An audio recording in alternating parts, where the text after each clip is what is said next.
Assalamu alaikum, you're watching our second video. In first video, we discussed Unit 1 and Unit 1 said the basic things in English. They were alphabet, words, sentences, etc. And today, we're going to discuss the second unit, which is structures in English. We're going to discuss what are the basic structures in English और इस तरीके से आपको पता चलेगा कि sentence बनाने के लिए आपको किन स्ट्रक्चर्स की मदद लेनी पड़ती है। ये देखिए स्ट्रक्चर 1 है हमारे पास। In structure 1 we have a very basic thing, that is you have just simple subject and a verb. You can see S stands for subject and V stands for verb. दो चीज़ें होती हैं इसके अंदर, सिर्फ एक सब्जेक्ट होता है और दूसरा क्या होता है, वर्ब होता है। ये देखिए एग्जाम्पल्स, शी लर्न्स। अगर आपको याद हो हमने फर्स्ट यूनिट में डिस्कस किया था। अगर आपने हमारी फर्स्ट वीडियो मिस की है तो आप ज़रूर फर्स्ट वीडियो को हमारी देखिए, यूनिट 1 को। उसके अंदर आपको पता चलेगा सेंटेंस के बारे में हमने क्या बात की थी। शी लर्न्स, सब्जेक्ट शी है, लर्न्स वर्ब है। सेकेंड एग्जाम्पल है इसकी, दे प्ले। सो देखिए सिर्फ दो वर्ड्स हैं इसके अंदर और ये एक सेंटेंस बन रहा है। फिर इसी तरीके से तीसरे सेंटेंस में देखिएगा, what is there, that says we are watching. We are watching के अंदर आपको एक सब्जेक्ट दिख रहा है और आर वॉचिंग ये पूरा एक वर्ब काउंट करेंगे हम। तो सब्जेक्ट और वर्ब मिलकर एक सेंटेंस बन सकता है। ये हमारा सबसे बेसिक स्ट्रक्चर होता है इंग्लिश के अंदर। तो स्ट्रक्चर 1 के अंदर, अच्छा साइड में आप देखिएगा कि यहां पर देखिए साइड में कुछ एक्स्ट्रा चीजें लिखी हुई हैं, ठीक है, जिसमें मैंने डिफाइन किया है कि सब्जेक्ट क्या होता है और वर्ब क्या होता है। वीडियो को आप देख के रोक कर आप उसको आराम से पढ़ सकते हैं और समझ सकते हैं कि वर्ब क्या है। मैं वर्बली आपको समझा देता हूं कि सब्जेक्ट क्या होता है और वर्ब क्या होता है। So when we talk about subject, normally people say that the doer in a sentence is a subject. लेकिन याद रखिएगा हर सेंटेंस के अंदर सब्जेक्ट डूअर नहीं होता। कुछ सेंटेंसेस ऐसे होते हैं जिनके अंदर कोई एक्शन नहीं हो रहा होता, वहाँ पर सब्जेक्ट कोई एक्शन परफॉर्म नहीं कर रहा होता। जब एक्शन सब्जेक्ट परफॉर्म ही नहीं कर रहा तो वो डूअर कैसे होगा। तो then there comes a question, सवाल ये पैदा होता है कि फिर सब्जेक्ट होता क्या है। तो याद रखिएगा we define subject as a person और a thing we talk about. एक ऐसी चीज सेंटेंस के अंदर, एक ऐसा समवन या एक ऐसा व्हाट जिसके बारे में बात कर रहे हो। जैसे मिसाल के तौर पर यहां देखिएगा ये लिखा हुआ है स्टूडेंट्स आर वर्किंग। यहां पर बिल्कुल काम हो रहा है, स्टूडेंट्स काम कर रहे हैं, ठीक है। स्टूडेंट सब्जेक्ट है क्योंकि हम स्टूडेंट्स के बारे में बात कर रहे हैं। People respect each other because of their good habits. यहां पर भी बिल्कुल हम लोगों के बारे में बात कर रहे हैं। लेकिन यहां देखिए honey is good for health. अब मैं आपसे सवाल करूं अगर कि हनी यहां पर क्या काम कर रहा है, तो आपके पास डेफिनेटली इसका जवाब होगा कि हनी यहां कोई काम नहीं कर रहा, जबकि ये एक सब्जेक्ट है। अगर ये सब्जेक्ट है तो ये डूअर का काम नहीं कर रहा। तो बात यहां पर वाजे हो गई कि सब्जेक्ट वो होता है जिसके बारे में हम सेंटेंस के अंदर बात कर रहे होते हैं। Then it comes verb. Verb के बारे में जब लोगों से पूछा जाता है कि how do you define verb, तो उनका जवाब ये होता है कि वर्ब जो है वो एक्शन होता है, दोबारा कोई काम को वर्ब कहते हैं हम। लेकिन याद रखिएगा वर्ब हमेशा 3 चीज़ें बता रहा होता है। Verb shows being, doing and having of something. किसी चीज़ का होना, किसी चीज़ का करना या किसी चीज़ का मिल्कियत में रखना, ये वर्ब कहलाता है। देखिए मैंने तीनों की एग्जाम्पल दी हुई है यहाँ पर। शी इज़ अ टीचर, इसके अंदर इज बीइंग को शो कर रहा है।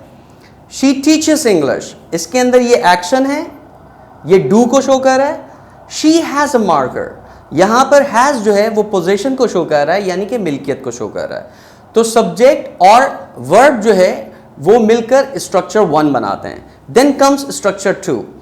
स्ट्रक्चर 2 के अंदर देखिए एक चीज इजाफी है सिर्फ, and that is subject verb के साथ ऑब्जेक्ट है।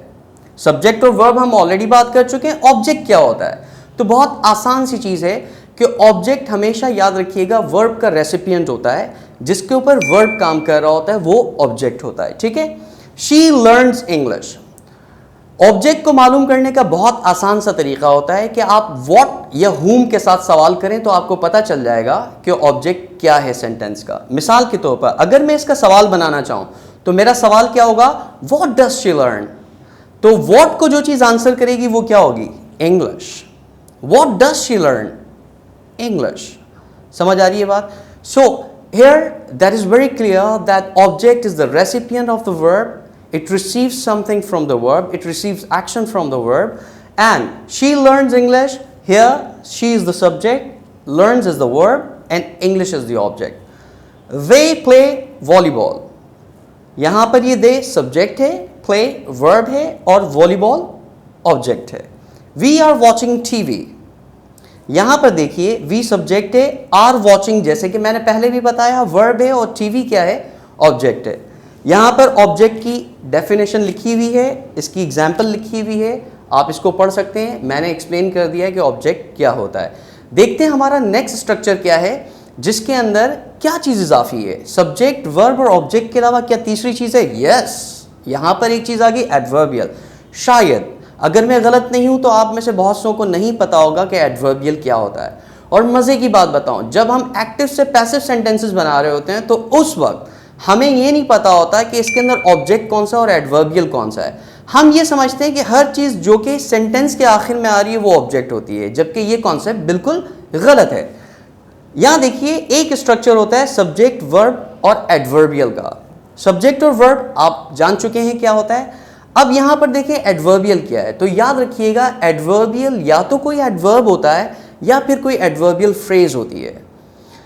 एडवर्बियल या तो कोई एडवर्ब होता है या फिर एडवर्बियल फ्रेज होती है. यहाँ पर एडवर्बियल को मैंने डिफाइन किया हुआ है, एडवर्ब और एडवर्बियल फ्रेज भी यहाँ पर मौजूद हैं. आपकी जानकारी के लिए छोटी सी आपको एक आसानी से समझने के लिए मैं बात बताता हूँ. जिस तरह हमने बात की कि ऑब्जेक्ट हमेशा व्हाट और whom को जवाब देता है, इसी तरीके से एडवर्बियल हमेशा when, where and how को जवाब देता है. ठीक है, एग्जाम्पल्स देखते हैं. She learns smartly. सेंटेंस के अंदर ये सब्जेक्ट है, काम करने वाला जिसकी बात हो रही है. learns एक एक्शन है, काम हो रहा है. फिर स्मार्टली क्या चीज़ है. अगर मैं इसका सवाल बनाना चाहूँ तो मैं कैसे सवाल बनाऊंगा. देखें, how does she learn. Answer क्या होगा, शी लर्न्स स्मार्टली. तो यहाँ पर ये किसको आंसर कर रहा है, हाउ को आंसर कर रहा है.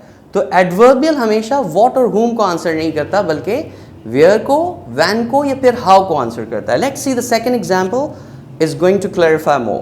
Then they play efficiently. दोबारा देखें ये हाउ को आंसर कर रहा है. हाउ डू दे प्ले, जवाब है दे प्ले एफिशिएंटली. फिर आ जाएं, वी आर वॉचिंग केयरफुली. यहां पर दोबारा ये हाउ को आंसर कर रहा है, वी आर वॉचिंग केयरफुली. अब मैं जिस तरह मैंने बात की व्हेन को आंसर करेगा या फिर वो वेयर को आंसर करेगा, तो इसको हम इस तरह से भी ले सकते हैं. She learns in the class, where को आंसर कर रहा है. इसी तरीके से अगर मैं कहूँ she learns in the morning, तो ये किसको आंसर कर रहा है, व्हेन को आंसर कर रहा है. तो इन the morning, in the class, ये दोनों क्या होंगे, एडवर्बियल होंगे, ये ऑब्जेक्ट नहीं होंगे. तो ये हमारा स्ट्रक्चर 3 था. अब हम देखते हैं स्ट्रक्चर 4 में क्या है. देखिए ये सारी चीज़ें आप पहले ही समझ चुके, subject, verb, object and adverbial. Now you can say that structure 4 is the combination of structure 2 and 3. How? You can find object and adverbial both in this structure. She learns English smartly. She learns what? English. How? Smartly. See, this is the object and this is adverbial. They play volleyball efficiently. They play what? Volleyball, object. How? Efficiently, adverbial. So, we are watching TV carefully. I hope जो बातें मैं आपको समझा रहा हूँ, मैं कोशिश कर रहा हूँ बहुत ईजी तरीके से आपको समझाऊँ कि आपकी समझ में बात आ जाए. और मुझे पूरी उम्मीद है कि आप स्मार्ट हैं और माशाल्लाह ये बात समझ भी रहे होंगे. फिर उसके बाद स्ट्रक्चर 4 आता है हमारे पास. देखते हैं स्ट्रक्चर 4 में क्या है. Subject plus verb plus subject complement. ये चीज़ नहीं है हमारे पास कि सब्जेक्ट कॉम्प्लीमेंट क्या चीज़ होती है. ये देखें, सब्जेक्ट और verb clear, we have already discuss that. Subject complement क्या होता है, this is something new for you. याद रखिएगा सब्जेक्ट कॉम्प्लीमेंट, वैसे तो मैं इसकी एक्सप्लेनेशन यहाँ पर डेफिनेशन एग्जाम्पल्स वगैरह लिख चुका हूँ, आप पढ़ सकते हैं. कॉम्प्लीमेंट क्या होता है, याद रखिएगा एक कॉम्प्लीमेंट हमेशा एक सब्जेक्ट या ऑब्जेक्ट के बारे में एडिशनल इन्फॉर्मेशन देता है. जो कॉम्प्लीमेंट सब्जेक्ट के बारे में एडिशनल इन्फॉर्मेशन देता है that is called subject complement. जो कॉम्प्लीमेंट ऑब्जेक्ट के बारे में एडिशनल इन्फॉर्मेशन देता है that is called object complement. Here we are talking about subject complement. So it's very clear that something which is modifying, which is giving additional information about the subject is subject complement. Now see, she is a learner. अगर मैं आपसे पूछूं a learner क्या है, who is the learner, आप कहेंगे she. तो ये सब्जेक्ट के बारे में ही एडिशनल इंफॉर्मेशन दे रहा है, तो ये लर्नर क्या हो जाएगा, एक सब्जेक्ट कॉम्प्लीमेंट हो जाएगा। दे आर स्मार्ट, ये स्मार्ट क्या है, दे को ही एक्सप्लेन कर रहा है, दे के बारे में ही बता रहा है, तो ये स्मार्ट क्या हो जाएगा, सब्जेक्ट कॉम्प्लीमेंट हो जाएगा। देखिए यहाँ पर ऑब्जेक्ट का कॉन्सेप्ट नहीं है, क्योंकि वर्ब को ये रिसीव नहीं कर रहा, ये इसी को एक्सप्लेन कर रहा है, इसी को डिस्क्राइब कर रहा है। We are social workers, social workers कौन है, वी। तो जो चीज़ एडिशनल इंफॉर्मेशन देती है सब्जेक्ट के बारे में, वो क्या होती है, सब्जेक्ट कॉम्प्लीमेंट होती है। ठीक है, फिर आ जाए स्ट्रक्चर 6 हमारे पास। स्ट्रक्चर 6 में हमारे पास है subject plus verb plus object complement. अब जैसे कि मैंने आपको पहले बता दिया कि ऑब्जेक्ट कॉम्प्लीमेंट वो होता है जो ऑब्जेक्ट के बारे में एडिशनल इंफॉर्मेशन दे रहा हो। So here we have got object and object complement both. See how, the painter painted the pot blue. Now the painter subject, painted verb the pot, object blue. This blue is modifying the pot. Object के बारे में बता रहा है ना, the painter को तो नहीं बता रहा है ब्लू है, द पॉट को बता रहा है ब्लू है। तो this part is giving additional information about the object. अभी बताया, जो चीज ऑब्जेक्ट के बारे में एडिशनल इंफॉर्मेशन देती है, that is what, object complement. ये देखें, her father made her happy. Her father subject, made verb, her object. Father ने किसको खुश किया, हर को, जो कि बेटी है उनकी। और फिर हैप्पी क्या है, ये इसी के बारे में एडिशनल इंफॉर्मेशन दे रहा है, हर हैप्पी है ना। तो जो चीज़ ऑब्जेक्ट के बारे में एडिशनल इंफॉर्मेशन देती है, that is called object complement. We found him sleeping. अब देखें, we subject, found verb, him object. Sleeping किसके बारे में इंफॉर्मेशन दे रहा है, ऑब्जेक्ट के बारे में, तो ये क्या हो जाएगा, ऑब्जेक्ट कॉम्प्लीमेंट। उम्मीद करते हैं कि आपको बात समझ में आ गई होगी कि हमारे जो लेसन है उसके अंदर हमने 6 स्ट्रक्चर्स डिस्कस किए। ये बेसिक स्ट्रक्चर्स हैं, राइट।